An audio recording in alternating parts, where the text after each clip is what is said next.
क्या नाम है आपका? कृष्णा। जय हो बागेश्वर धाम की, जय हो बागेश्वर सरकार की। दोस्तों मैं इस टाइम की न्यू वीडियो की बात करते चलूं तो आज बागेश्वर धाम में एक बच्चा आया है जो कि अपना नाम कृष्णा बता रहा है। मैं आपको बताते चलूं, गुरुदेव के पास उस कृष्णा ने काफ़ी ज़्यादा अच्छी अर्जी लगाई थी कि गुरुदेव मैं आपका पैर छूना चाहता हूं, लेकिन गुरुदेव ने उससे पहले उससे कई प्रश्न पूछा कि क्या नाम है, कहाँ का रहने वाले हो और तुम्हारी शादी हुई है कि नहीं। शादी हुई आपकी?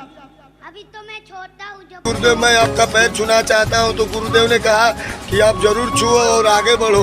जो कि मैं आपको बताते चलूं कि धीरेन्द्र कृष्ण शास्त्री का हर एक दरबार कथावाचक से, कथा सुनने वालों से भरा रहता है, खचाखच भीड़ से। एक दिल्ली का रहने वाला है और बागेश्वर धाम में अर्जी लगी थी इसकी और गुरुदेव ने उसे बुलाया।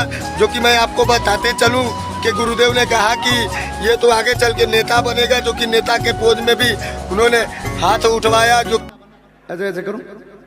मैं आपको बताते चलूं कि पूरे समाज में, पूरे दर्शक के बीच में उस छोटे से बच्चे ने गुरुदेव का पांव छू के उनसे आशीर्वाद लिया और बोला गुरुदेव ने बोला कि जाओ सदा खुशी रहो। दिव्य दरबार में ये सब शक्ति है कि जो वहाँ पे जाता है वहाँ का भक्त हो जाता है, वहाँ का पुजारी हो जाता है। दोस्तों ये थी बागेश्वर बालाजी से जुड़ी न्यू वीडियो कैसी लगी वीडियो को लाइक शेयर और चैनल को सब्सक्राइब जरूर करिएगा। जय हो बागेश्वर धाम की, जय हो बागेश्वर सरकार की।